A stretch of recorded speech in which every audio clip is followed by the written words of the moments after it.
নমস্কার। চলুন ফিরে দেখা যাক অলকাময়ী পালের অতীতের পাতা থেকে। আমরা সবাই প্রায় বলে থাকি যে কারোর 100 বছর বেঁচে থাকাটা ভাগ্যের ব্যাপার। হ্যাঁ, এটা ঠিক যে এটা কিছুটা ভাগ্যের ওপর নির্ভর করে, কিন্তু ভাগ্যের থেকেও যে অদম্য ইচ্ছাশক্তি ও চেষ্টা একটা মানুষকে কি না দেয়, তার জলজ্যান্ত উদাহরণ শ্রীমত্তা অলকাময়ী পাল, যিনি আমাদের কারোর মা, কারোর ঠাকুমা, আবার কারোর দিদা। সত্যি এই ঘটনা সকলের স্মৃতি ও মাইলস্টোনে লিখে রাখার মতো ঘটনা, যার হাত ধরে আমরা পেয়েছি এত সুন্দর একটা পরিবার। তার হাত ধরে আমরা চিনতে শিখেছি এই পৃথিবী। আমাদের সকলের কাছে তার অবদান অনেকখানি। এই মানুষটি হলো আমাদের খুঁটি, যিনি ছাতার মতো আমাদের পরিবারটিকে ঘিরে রেখেছে। ইনি সেই অসামান্যা, আমাদের সকলের প্রিয় অলকাময়ী পাল।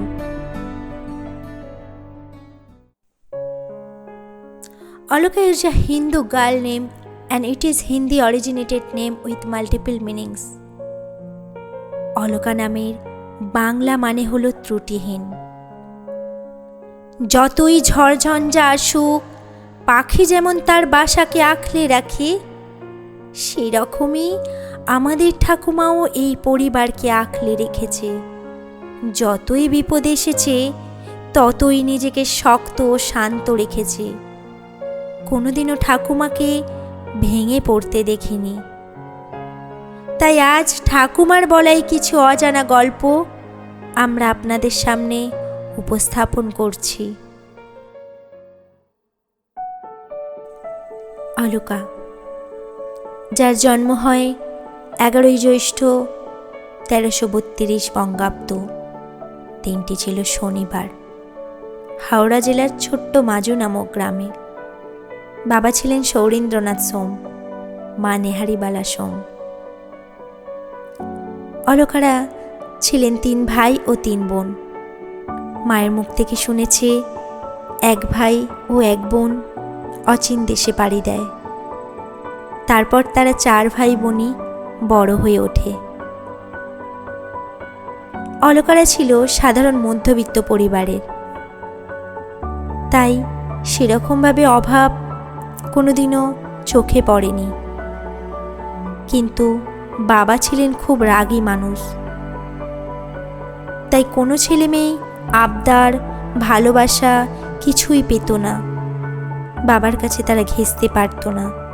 তাদের সকল কিছু আবদার ছিল তার মায়ের কাছে। মা একাই সকল কিছু সহ্য করেও অভাবের মধ্যেও ছেলে মেয়েদের মানুষ করেছে। যখন অলকার বয়স 9, তখন তিনি বাবাকে হারান। তারপর তো আরও কঠিন হয়ে পড়ে সব কিছু। তার পড়াশোনার অদম্য ইচ্ছা ছিল, কিন্তু যখন ক্লাস 3 পাশ করলো, তারপর বই কিনেও পড়া হয়নি, কারণ সেই পাঠশালায় বন্ধ হয়ে যায়। তাই পড়াশোনার ইচ্ছা শক্তি রয়েই গেল। এভাবেই কেটে গেল বেশ কতগুলো বছর। যখন অলকা 16 বছরে, তখন তার দেখাশোনা শুরু হয়। দাদারা দেখাশোনা করে মাত্র 16 বছর বয়সে বনরিশপুর নিবাসী শ্রী কৃষ্ণচন্দ্র পালের সহিত বিবাহ দেন। সালটি ছিল 1348 বঙ্গাব্দ। শ্রী কৃষ্ণচন্দ্র পাল, ওনারা ছিলেন 7 ভাই ও 4 বোন। ছোট থেকেই অলকা ছিলেন শান্ত ও সরল, তাই সেরকমভাবে কোনো অসুবিধা হয়নি তার, কারণ শাশুড়িও ছিলেন খুব সরল ও সাদামাটা মানুষ। আর উনি ননদদের ও বাকি বাড়ির সদস্যদের খুব স্নেহভাজন ছিলেন।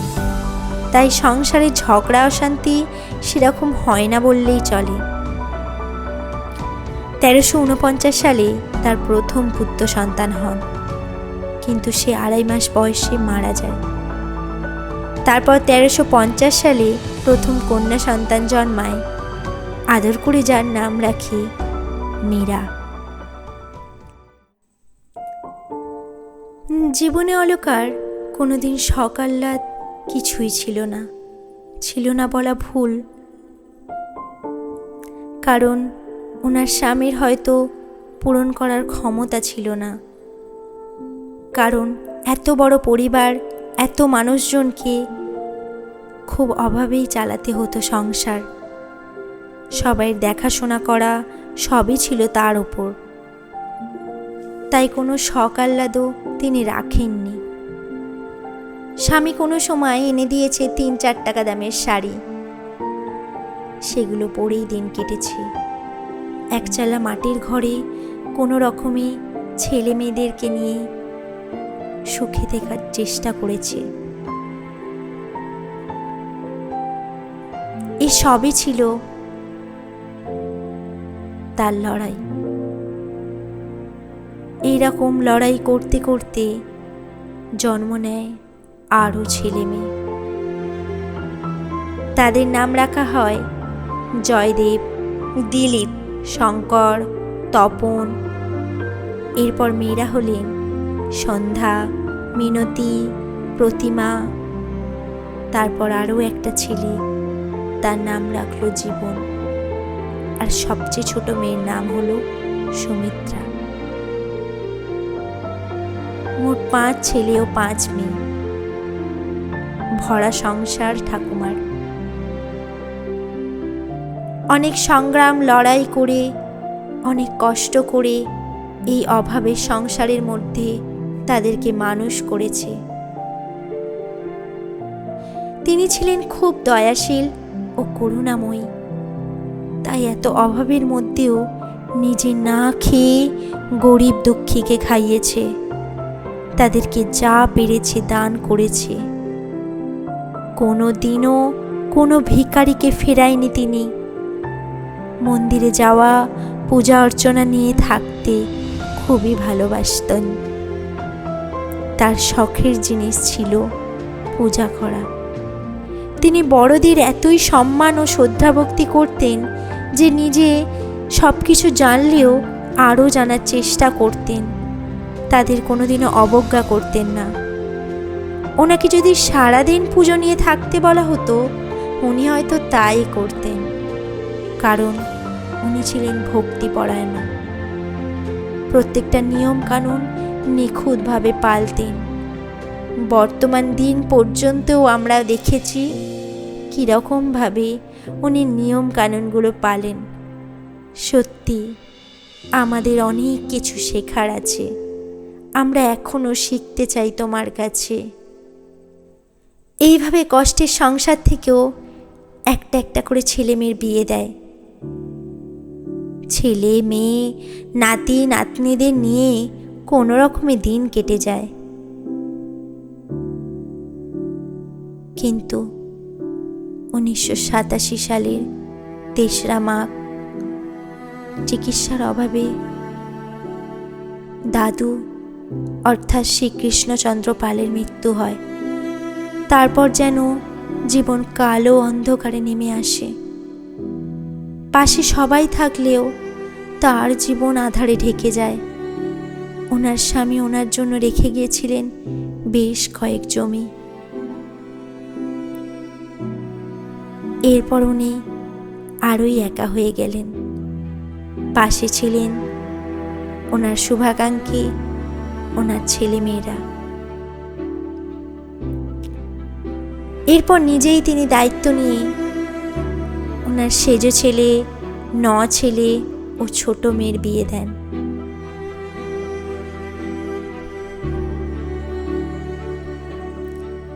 হ্যাঁ, নিজে তো কোনোদিনই কোনো কিছু স্বপ্ন পূরণ করেনি, সেইভাবে কোনো কিছু চাহিদাও করেনি। তিনি খুব নিশ্চুপ। তবুও তার ছেলে মেয়েরাই সুযোগ করে দেয় তাকে বেড়াতে নিয়ে যাওয়ার, ছোট স্বপ্ন পূরণ করে। তাই দিল্লি, আগ্রা, বেনারস এগুলো তার ঘোরা হয়। এছাড়াও কামাখ্যা এসব জায়গাতেও তিনি ভ্রমণ করেন। সংসারের অনেক কাজও করতেন। আজ অবধি তিনি একইভাবে কাজ করে চলেছেন। কাজ বলতে এই কাজ, মানুষকে শিক্ষা দেয়া। এখনো অনেক কিছু শিখি তোমার থেকে ঠাকুমা। এখনো তুমি আমাদেরকে সঠিক শিক্ষাটাই দাও। তুমি যেন এইভাবেই থেকো, শুধু শত নয়, হাজার লক্ষ কোটি বছর ধরে তুমি এভাবেই থেকো। এত শান্ত একজন মানুষ। দিন পাল্টাতে থাকে, সময় বয়ে যায়, আস্তে আস্তে বয়স বাড়ে। এইভাবে সেরকম করে আর কিছুই করা হয়ে ওঠে না। 2002 সালে কঠিন অসুখে আক্রান্ত হয়, ব্রেন স্ট্রোক হয়। সেখান থেকেও সারভাইভ করে ওঠে। অনেক কষ্ট করে, লড়াই করে তিনি সুস্থ হয়ে ওঠেন। আবার 2014 সালে মারাত্মক শরীরের অবস্থা হয়। ডাক্তার বলে দেয় আর বাঁচা সম্ভব নয়। ওনার প্রায়শ্চিত্তও করানো হয়। উনি ধীরে ধীরে সুস্থ হয়ে ওঠেন, কারণ ভগবান ওনার জন্য রেখে গেছেন অনেক কিছু। কারণ ওনাকে দিয়েছেন একটা ভালো মন, যেটার জন্য আজ উনি 100 বছরের। 2020 সালেও লকডাউন পিরিয়ডে উনি করোনা আক্রান্ত হয়। সেখান থেকেও সারভাইভ করে। এত বছরে এত কষ্ট করে ওই ভাঙা ঘরে, যেখানে টালি দিয়ে জল পড়ে, জল নেই, কল নেই, কোনো রকম শৌচালয় নেই, সেখানেই পুরী দিন কাটিয়েছে দাদুর স্মৃতিকে জড়িয়ে। হ্যাঁ, সত্যিই উনি অসামান্য। ছেলে মেয়েদের সুখের ঘর থাকলেও নিজে কষ্ট করেছে। এতদিনে পেয়েছে একটু ছাদ, একটু আরাম। আজকের দিনে এই 100 পা দিয়ে এর থেকে বড় কিছু আর হয় না। আমরা হয়তো কেউ কিছুই করতে পারিনি ওই মানুষটির জন্য, যার আশীর্বাদের হাত অনেক বড়, যার হাত আমাদের সকলের মাথার উপর আছে বলে আমরা জীবনে এগিয়ে গেছি। কিন্তু উনি একইভাবে শান্ত, সরল ও দয়াশীলই রয়ে গেলেন। আজ জন্মশতবর্ষের এই পুণ্যতিথিতে এর থেকে ভালো আমরা আর কিছুই করতে পারলাম না। তুমি এভাবেই আমাদের জীবনে থেকো, এভাবেই যেন আরও হাজার হাজার বছর আমাদের মধ্যে থেকো। যতদিন তুমি আছো ততদিন জানবো আমাদের মাথায় তুমি ছাতা হয়ে আছো। আবারও তোমায় জানাই শুভ জন্মদিন। 100 বর্ষ নয়, 100 যুগ ধরে থেকো তুমি আমাদের ঠাকুমা, আমাদের দিদা, আমাদের মা শ্রীমত্তা অলকাময়ী পাল।